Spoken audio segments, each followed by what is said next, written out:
Welcome to Hancock's VMware Half Hour. And welcome back to another episode of Hancock's VMware Half Hour. Okay, well, if you're new to the channel, then my name's Andrew Hancock, and we talk about VMware things. I show you VMware things and things associated with VMware. If you've already been watching the channel, then you will know by now that I'm obsessed with the Minisforum MS-A2, and this video continues our series with the Minisforum MS-A2, and in tonight's video we're going to continue, but tonight we're going to install ESXi 9, or maybe we should be calling it VCF 9, or VMware vSphere 9, or ESX 9, one of those. If you watch the last couple of videos, you will see a couple of videos back that we talked about namespaces for NVMe. In the last video, you may have seen me install ESXi 8 on that device. So same MS-A2, same device, we've just reformatted it. And tonight we're going to go ahead and we're going to bang on ESX 9, VCF 9, whatever you want to call it, all of the above. So here we are at my Minisforum MS-A2. Now, my apologies in advance because my Elgato HD60 Pro has gone on bonkers well again, and it's got a green screen when you'll see now. So I'm just going to reboot this Minisforum MS-A2 so you can see that there's no smoke and mirrors here at Hancock's VMware Half Hour. We are actually directly connected to the MS-A2. I have a keyboard in front of me. It's patched in here into OBS, and we are capturing the screen. But for some strange reason, every now and again, this particular box that I'm using gets rather toasty, and it seems to affect the Elgato HD60 Pro, and I get a lovely green screen. Voila. Just like a billiards table or a snooker table. Green. So I'm just going to boot. I'm going to use the BBS menu. I'm going to use our Ventoy. I'm going to use our Ventoy USB device, which effectively is a USB device connected to an NVMe device to speed things up a bit. And we're going to install the latest version of 9. So that's 246.78710, 247.55529, and then 248 is the current release. So I'm going to go with that one. Boot in normal mode. There we go. If you've done any of these ESXi, and again, it's still called ESXi installer, so I'll call it ESXi. Somebody criticized me for calling it ESXi and was getting very it still also turns around and says VMware ESXi 9.0.0 there in the release build. Anyway, somebody was being smarty pants and turned around and said it's called ESX now. To which I actually basically turned around and said, well, not in the installer, it's not. It still says VMware ESXi there, and it still says ESXi in the installer. So until Broadcom changes it, I'll call it ESXi. Anyway, VMware vSphere Hypervisor 9, or ESXi 9, or if you want to call it ESX 9 or VCF 9, this is what we're installing on our MS-A2. Now, you may remember, if you go back to the NVMe namespace video I did, or if you didn't watch the NVMe namespace video I did, I suggest maybe that you pop back and have a little look at it. What we've done here in the lab is that we've actually taken our NVMe namespace, or we've taken our NVMe device, our U2 device, which is one of those. Just looks like an SSD, but it's in a U2 type form factor. And the MS-A2 does actually come with a very nice little carrier board that you can put one of these devices on and connect to an NVMe slot, apply power to it. If you're using an enterprise class SSD, such as the Samsung PM9A3, to give it its friendly name, then if you check that you've got more than one namespace available, then you can chunk that storage up into separate devices and present them to the PC or the operating system or the server. Now, these aren't partitions. These are more like LUNs that can be chunked up and presented to the operating system. Okay, so we'll come back because I'll show you. Okay, ESXi 9 installs, but only on supported systems. Again, if you've done one of these ESXi installs in the last 10 years, they're all the same. The wording's changed slightly. And I do apologise for the green screen, but it does make it quite unique to Hancock's VMware half hour. Things do go wrong. Okay, so I'm going to accept the EULA. It's going to scan for devices. Now let's just drop back to what I was talking about with NVMe devices or NVMe namespaces. Here we are, where we've actually basically chopped up our 3.8 terabyte U2 PM9A3 NVMe SSD. And in the video, I actually showed you how we can actually basically chop up and present 3 separate devices from one device. Now, I actually said to you at the time that what I actually wanted to do, I wanted to basically divide it into 3 because I wanted to create an 800 gig namespace for the ESXi installation. I wanted to create a 1 terabyte device to use for NVMe memory tiering, and I wanted to use a 2 terabyte for vSAN. Now, obviously, you know, the sizing, decimalization and bytes, of course, is always sort of kind of slightly off. There's always somebody pinching a few gigabytes here and there, and that's what we're seeing here. So I'm going to choose our 745 gig device. I'm going to specify United Kingdom. I'm going to type in my password.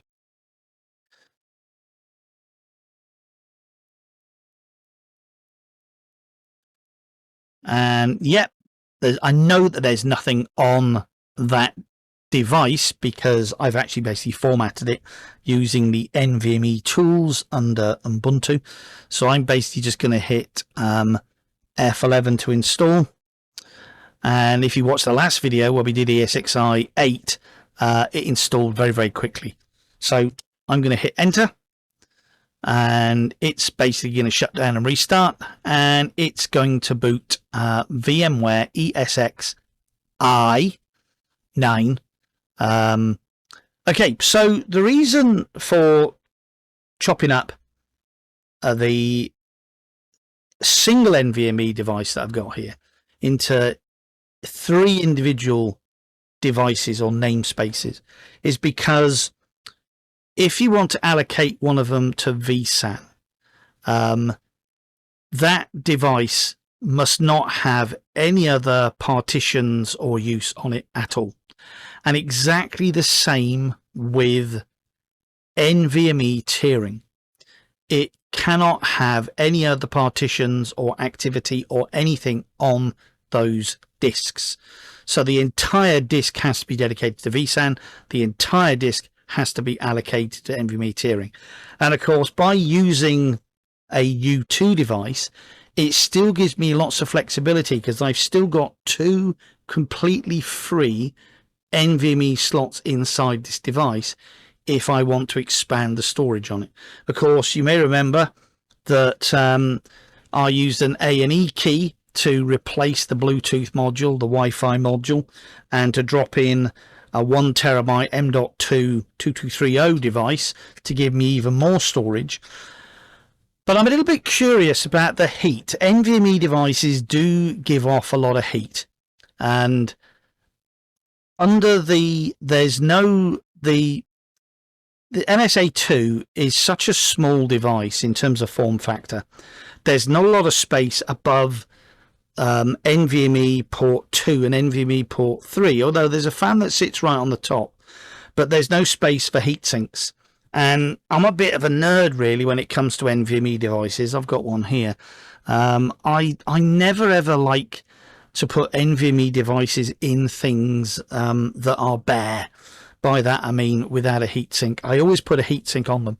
So yeah, you've got a fan immediately on the top of those two spaces, but I thought I'd try and maybe get less heat out of this box by using a U2 device. That's not to say that the U2 device is not going to get incredibly hot. It probably would do. Anyway, going back to what we're seeing on screen here, if you've not seen the last video on ESXi 8, then you can see here we've got 125.7 gigabyte of memory. Couple of gig of memory, of course, has been taken by the AMD Radeon integrated graphics card as well. So that's where we're actually basically seeing a couple of gig short there. And to be honest, it's probably maybe really one of my criticisms about the MS-A2 really. I would really like it to have more memory than 128 gig. But, you know, the practicalities of the unit, it's incredibly small. And, you know, there's just no, unless, of course, you know, we're going to have 128 gig DDR5 SODIMMs, which may occur in the future. They may or may not be supported in these boxes, of course. But it would be nice to have more memory.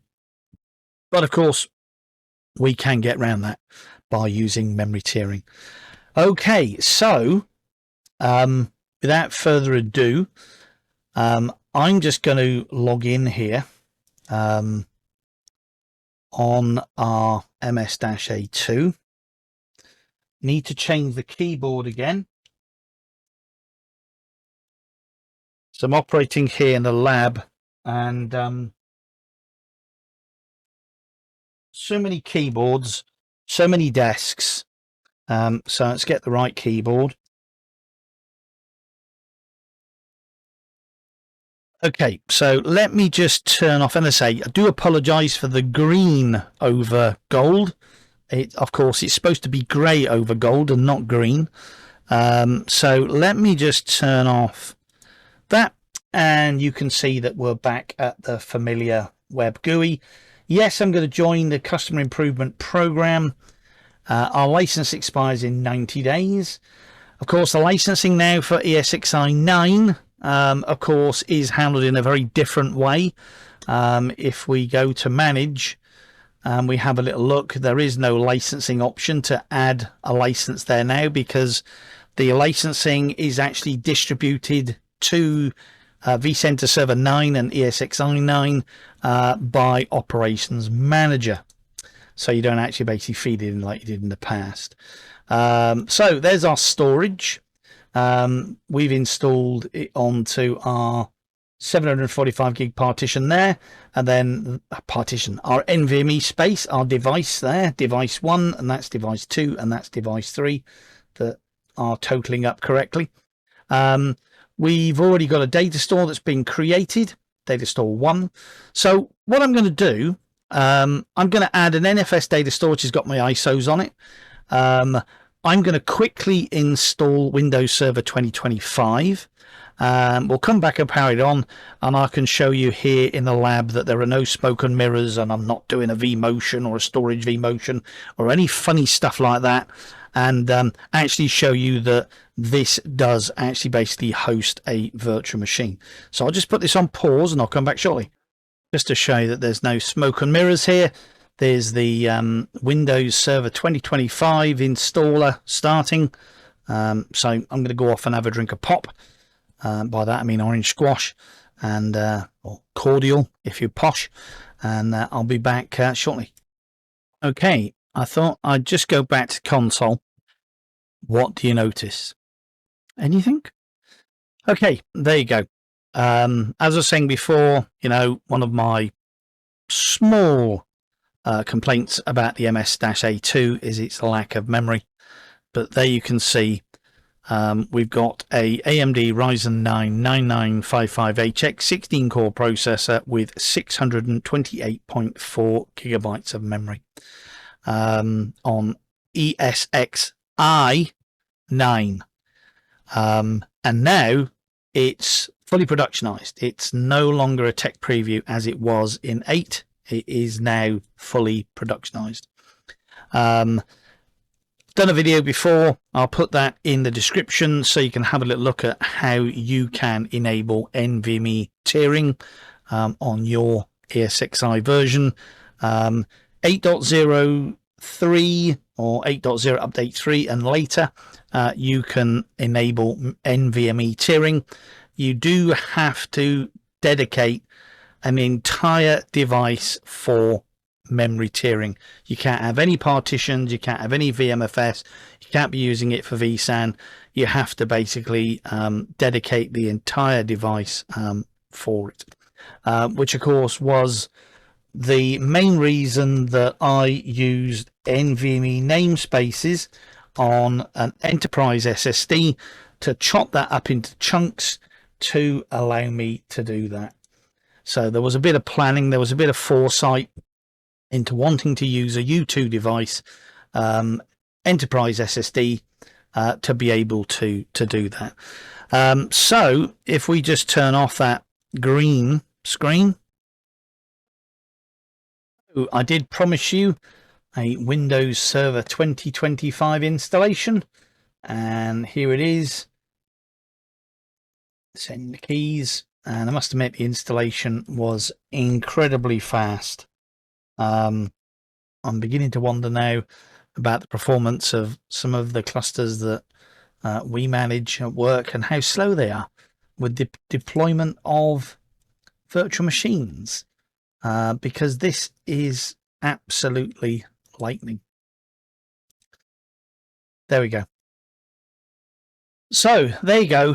VMware vSphere Hypervisor 9.0 or ESXi 9 or ESX 9 or VCF 9. Choose which whatever product from the above list. Installed on a Minisforum MS-A2 using an enterprise U.2 NVMe SSD, a Samsung PM9A3. Divided up into chunks using NVMe namespaces that this particular device uses or has available,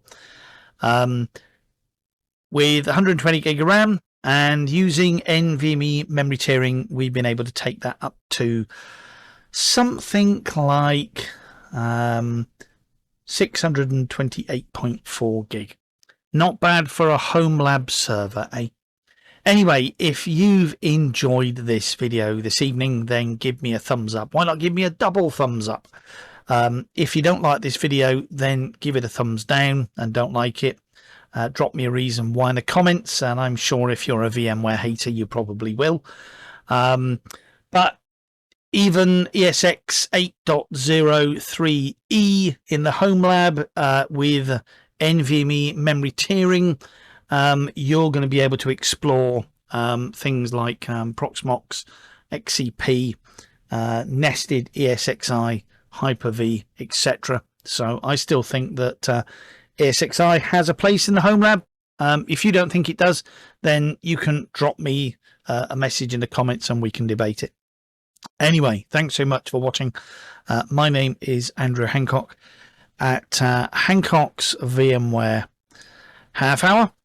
Come back again for another episode when we have a little look at I think we'll have a little look at installing VMware vCenter Server on the MS-A2. The VMware vCenter Server is always a large appliance. It's always a big hog of resources starting up, you know, taking between 10 and 30 minutes to start. So let's have a little look when we put it on our MS-A2, and maybe we'll go back and we'll install VMware vCenter Server 8 and VMware vCenter Server 9, and we'll see how fast they take to start up. Anyway, once again, thanks so much for watching this evening. Good night. God bless. Goodbye.